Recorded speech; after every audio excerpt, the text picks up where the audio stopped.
Hello students, स्वागत है आपका फिर से कल की तरीके से सिविल डिफेंस एकेडमी के ऑफिशियल यूट्यूब चैनल पे। जैसा कि हम लोग रोज आपके लिए एनालिसिस करके रिसर्च करके पूरे दिन के जो करंट अफेयर्स के क्वेश्चन और जीके जीएस के क्वेश्चन आपके डिफेंस के एग्जाम के लिए इंपॉर्टेंट हो सकते हैं, उनको लेके हम लोग कंपाइल करके आपके सामने आए हुए हैं। तो चलिए देखते हैं आज के जो मोस्ट इंपॉर्टेंट क्वेश्चन है करंट अफेयर्स और जीके जीएस के, तो वो कौन से हैं आपके लिए हम लोग स्टार्ट करते हैं। तो जो पहला क्वेश्चन है उसको हम लोग देखते हैं। यहाँ पे पहला क्वेश्चन जो है उस क्वेश्चन में कहा गया है कि व्हाट इज द थीम की बात हो रही है world refugee day 2023 which is observed every year on June 20। तो पहली इंपॉर्टेंट क्या है इंफॉर्मेशन कि 20 जून को हर साल वर्ल्ड रिफ्यूजी डे सेलिब्रेट किया जाता है। अब क्या है ये रिफ्यूजी डे मतलब होता है जिनका अपना खुद का कंट्री नहीं होता है और वो कहीं ना कहीं प्रवास आवास के लिए दूसरे पर निर्भर हो जाते हैं। इस तरीके से क्या लिखा हुआ हिंदी में, विश्व शरणार्थी दिवस,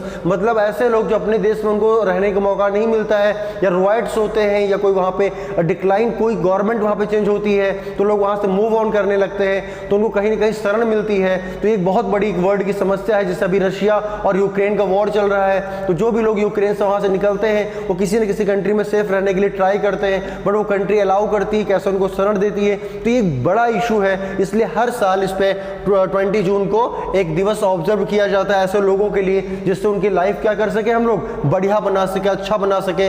इसका थीम पूछा गया है, तो क्या क्या, hope away from the home, क्योंकि हमें घर छोड़ना सबसे हमारी लाइफ का टफेस्ट डिसीजन होता है, बट यहाँ पे पॉजिटिव सेंस में उनके लिए स्लोगन बनाया गया है, थीम बनाई गई है कि hope away from the home.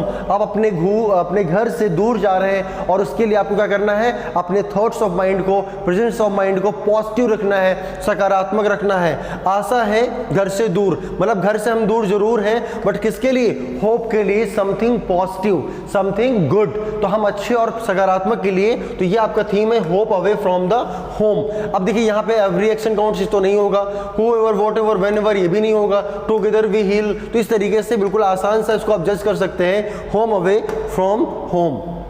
तो आपका जो सेकंड क्वेश्चन है आज का, उसको हम लोग देखते हैं। क्वेश्चन क्या है, पूछा गया है उस भारतीय महिला फेंसर का नाम बताइए जिसने चीन में आयोजित एशियाई तलवारबाजी चैंपियनशिप 2023 में कांस्य पदक जीत हासिल की है।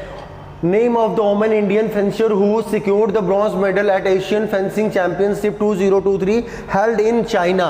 तो कहने का मतलब है, इसलिए इंपॉर्टेंट है, एक प्रश्न आ सकता है कि चाइना में जो आयोजित हुआ है तलवारबाजी का चैंपियनशिप, उसमें कांस्य पदक किसने जीता है, तो इनको हम लोग जानते हैं CA भवानी देवी। तो CA भवानी देवी जिन्होंने वहां पर कांस्य मेडल वहां पे इन्होंने जीता है। तो इस तरीके से ब्रॉन्ज मेडल, तो गोल्ड, सिल्वर और आपका ब्रॉन्ज, तो भवानी देवी ने क्या जीता है, ब्रॉन्ज मेडल जीता है और देश का नाम क्या किया है, स्वाभिमान से गौरवान्वित किया है। तो इस तरीके से आप याद रखिएगा, ये कि स्पोर्ट्स से अच्छा क्वेश्चन आपके एग्जाम के लिए बन सकता है। हम थर्ड क्वेश्चन पे मूव करते हैं और ये आपका क्वेश्चन दिया गया, क्या क्वेश्चन है, लिखा है in June 2023 India would gift which of the following INS to Vietnam People's Navy. अब यहाँ पे देखिए हमारे जो इंटरनेशनल रिलेशंस को समझना पड़ेगा और हर बार यहाँ से क्वेश्चन आते हैं कि जून 2023 में भारत वियतनाम पीपल्स नेवी को निम्नलिखित में कौन सा INS उपहार में देगा।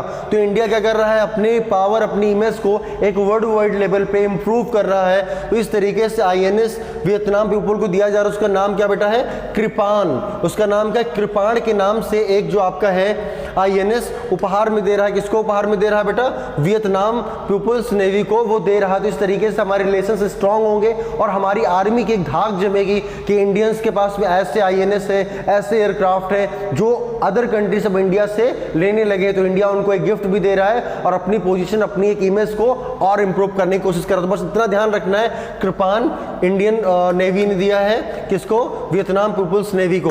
तो इस तरीके से ये इंपॉर्टेंट क्वेश्चन है आपके एग्जाम के लिए। जो फोर्थ क्वेश्चन उसको हम लोग देखते हैं। फोर्थ क्वेश्चन क्या है, इसमें दिया गया है कि द अपॉइंटमेंट ऑफ एडहॉक जजेस, एडहॉक जजेस मतलब तदर्थ न्यायाधीश होता है, in the supreme courts inspired by judicial system of which country. तो ये जो व्यवस्था है एडहॉक की, वो किस कंट्री से आपकी प्रभावित है या जुड़ी हुई है। तो इस तरीके से उसका राइट आंसर हो जाएगा वो आपका फ्रांस हो जाएगा, ठीक है। तो ये तो आपका होगा नहीं, ऑस्ट्रेलिया, कनाडा से कुछ पार्ट हमारे संविधान में लिया गया है, बट जो एडहॉक जजेस सुप्रीम कोर्ट का है जुडिशियल सिस्टम, इसका जो राइट आंसर हो जाएगा वो आपका हो जाएगा France. France is a European Indian country. और फ्रांस यहाँ पे आपके इंडिया पे रोल भी उसने किया है, मतलब ट्रेड करने के लिए आया था और इस तरीके से लंबे समय तक वो इंडिया के साथ में रहा है। तो ये आपका फोर्थ क्वेश्चन हो गया। आज के जो लास्ट क्वेश्चन है उसको हम लोग देखते हैं। On the recommendation of which of following the parliamentary committee system was introduced in India. तो भारत में संसदीय समिति प्रणाली की शुरुआत निम्नलिखित में किसकी सिफारिश से किया गया? इसका जो राइट आंसर हो जाएगा संसद की नियम समिति। तो इस तरीके से इसका राइट आंसर जो हो जाएगा वो बी हो जाएगा, rules of committee of parliament is the right answer of this question. तो इस तरीके से पॉलिटी का आपको मैंने क्वेश्चन करवा दिया है। तो आपने देखे कि आज के जो मोस्ट इंपॉर्टेंट 5 क्वेश्चंस थे करंट अफेयर्स के, जीके जीएस को, वो मैंने आपको करवा दिए। आप भी जम के अपनी तैयारी पे फोकस करिए और कोई भी प्रॉब्लम हो current affairs, GK GS, math, English, कुछ भी, तो आप सिविल डिफेंस अकेडमी के जो नंबर्स दिए हुए हैं उस पर आप क्या कर सकते हैं, इंक्वायरी कर सकते हैं। तो आज के लिए इतना ही। जय हिंद।